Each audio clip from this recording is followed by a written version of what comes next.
I'm Eric Einhorn. I'm the founder of Ball Parchitecture. We're a sports design firm. We're based locally here in Bethesda, Maryland, but we do work nationally, so we're branded out of DC. But we basically provide sports design services for college, university athletic departments, professional sports organizations, developers, or civic groups, any sort of space planning or physical venue design needs they may have, be them stadiums, ballparks, arenas, team practice facilities, anything that deals with athlete development or venues where we all go to watch games. And we also we work on other fixed seat environments, because I like to talk about our practice as sports and assembly. So venues such as concert halls, amphitheaters, performing arts centers, basically any type of space where you have fixed seating, there's an event happening and you're providing sight lines of visitors to that event, you're dealing with ingress and egress issues, concourses, restrooms, hospitality spaces, anything to do with venues or the training to perform within those venues. That is very cool. How did you get started? Did you always want to do this when you were younger? Yeah, I'm, I guess one of those unique people that, as a kid, some kids say crazy things of what they want to do. At the time, it sounded, looking back on it, pretty crazy. It's like, I want to design stadiums when I grow up. And I kind of figured out how to have a career in that. I didn't know really that existed or was a possibility. And really it blends, a lot of interests I had as a kid and now, where I was always interested in design, whether it was art or architecture. Love sports, love playing sports, love following sports, going to venues, love being in spaces where large amounts of people gather. And then, I was kind of that dork growing up that was excelled in math and physics and also statistics, always had an interest in statistics and branding. And it's really all those passions and interests and things that sort of, I found my way into sports architecture. I love that. Now, going back to your childhood, tell me about your life growing up, like with your family, where you lived, all of that good stuff. Well, I grew up across the river in Rockville, Maryland. I was born in Silver Spring. I am fifth generation Washingtonian, first generation born outside the district. And so my great-great-grandparents came to the area with my great-grandparents and my grandfather, and they lived in Northwest DC in the Rittenhouse 14th Street area. My mom grew up there. The family moved to Silver Spring. Like I said, grew up playing a lot of sports, very close with family. That grandfather I mentioned, those grandparents here were a big influence on my life, both of them. My grandmother ran a small business, as people did, and it was actually my grandfather's accounting practice that she took over. My grandfather, unfortunately, I only knew him in a wheelchair. He had MS. He was diagnosed about when he was in his mid to late 40s. And I mentioned he was a huge sports fan. He was the kind of guy that at holidays over my grandmother's house, he always insisted if, now they're the Commanders, at the time they were the Washington Redskins, we would wheel out a TV into the dining room so we wouldn't miss a game, whether it was at Thanksgiving or Hanukkah or some other event, celebrating my brother's birthday, which is during that time of year too. So that passion of sports came through him, came through my father, and we used to, attend local events with them a lot. And for that, one aspect of, our firm at Ball Parchitecture, that aspect I've always paid attention to throughout my career is ADA accessibility design. And we've been, over the last year or two, pushing that out as its own service that we can provide people. And that derives from the experience I had as a young child, sitting on my grandfather's lap in his wheelchair where my dad pushed him through venues and through places like the aquarium in Baltimore, going to US Air Arena, as it was called, Cap Center in Landover, Maryland. And I saw what it was like to try and access buildings where you couldn't necessarily go through the front door because there were stairs or other barriers. And sometimes we'd have to go through loading docks or side doors, man. or just, my dad muscling the chair up, pulling it backwards. And then as I got older, my brother and I would fight over who could push the wheelchair. And so I come to that experience. I always wanted to right those wrongs. And that occurred just before ADA law, Department of Justice guidelines for accessible design. And we, at Ball Parchitecture, we focus on making that experience as seamless, creating barrier-free access, whether the project's focused on that or not. And it's been something I've looked at a lot throughout my career in, the venues I've worked on over probably 80 facilities, over 50 campuses across the country. We're based locally here, the show, but we do work all over the country. That's impressive. Thank you. Yeah. I really like and appreciate that perspective that you bring to the architecture world.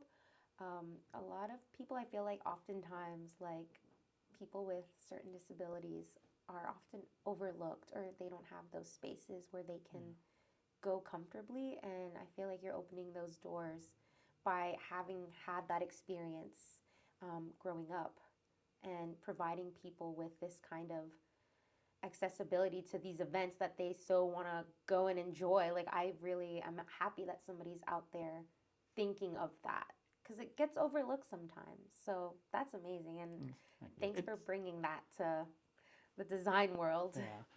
And it's rewarding, and it gets to see, I think of my grandfather when I provide these spaces, and like when we used to go watch the Washington Bullets play, and we were very limited in the seating we had in the bowl.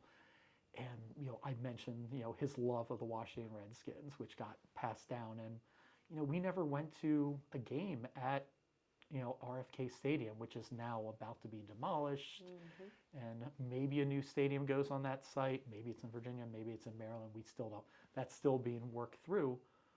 But not only was the experience in some venues challenging, but we had to choose to not go to experiences and have have those memories in places for events we love because the venues weren't adequate enough. That's right. And with, the last 30 years of ADA law and all that, that's changed, but it's still not great.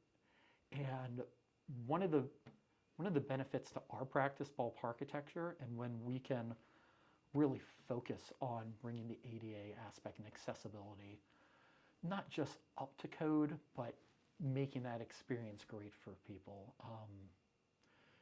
I think of just as like you had a podcast episode of a woman who's got I think it was a holistic practice, and she talked about getting into it because her and her husband were always in the gym and all that, and he got diagnosed with MS, and there were challenges with their children. So, it's people like that I do this for. And, it's not about, I know, some of the companies that also offer that, they see that challenge as just code compliance. Yes. Like you would with fire safety or other aspects of a building that us as architects, we need to deal with. But I approach those challenges as far as the experience of it. I can see that for sure. It comes through, especially with your stories and your experiences growing up, and your grandfather not being able to attend. That for sure probably hits home for you. So I love that you offer that perspective to the architectural world there.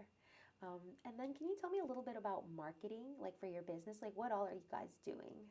So marketing as a small practice is certainly challenging because most of my competitors within this space are large corporations that work nationally, that are amongst many cities across the country and have many market sectors. And with that comes the overhead of having people that are dedicated to PR, dedicated to marketing, dedicated to business development, dedicated to putting proposals together. That's right. And where, Ball Parchitecture, we're small, network of associates. I bring on the projects as needed across the country, and that includes both sports architects and former athletic or current athletic administrators or people that work on the venue side of buildings. But we have to attack that without all that overhead support. Yes. So for marketing, a lot of it comes down to just the relationships I've built with people over the years designing all these projects. The athletic business tends to be somewhat transient where, people work their way up through different athletic departments across the country and they move where, I work with them on a football stadium expansion at school A. They'll reach out to me 5 years later, 10 years later, when their career evolves and now they're the athletic director at school B and they're designing a brand new basketball arena, or there's a baseball development center being done. And, I cherish those relationships with those clients, but also in, the field I'm working in, it's not just Ball Parchitecture typically working on these projects. We partner with firms, and we love working with firms that have great relationships with the universities, that have worked on the dining hall, that have worked on, a dormitory, the science lab, the student union. They are trusted by the university facilities department to deliver projects. They know the aesthetic, they know how the reviews work, but they don't have that sports experience. But they know us from working on projects together in the past, or maybe they found us on the internet through research, or they've heard me talk at a conference, and they'll engage us to be that boost, that firepower in the proposal, and to bring that passion and experience and enthusiasm for sports design to their team to help win a project or develop and deliver the clients spaces that work from an operational standpoint, from an experience standpoint, from what's really important today, not just recruiting student athletes. Like we used to be very concerned with, I used to joke, designing these projects for the 17-year-old high school student that may come to the university to the 70-year-old donor who's donating the money to get these facilities built.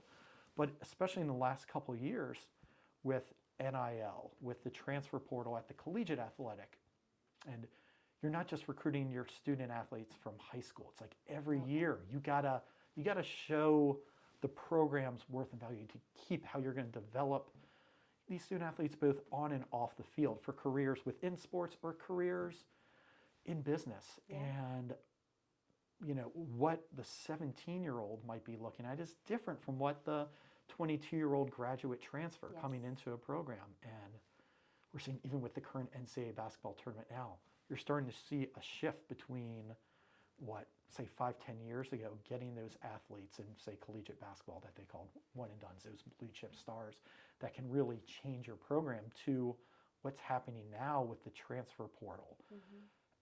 That, experience does matter.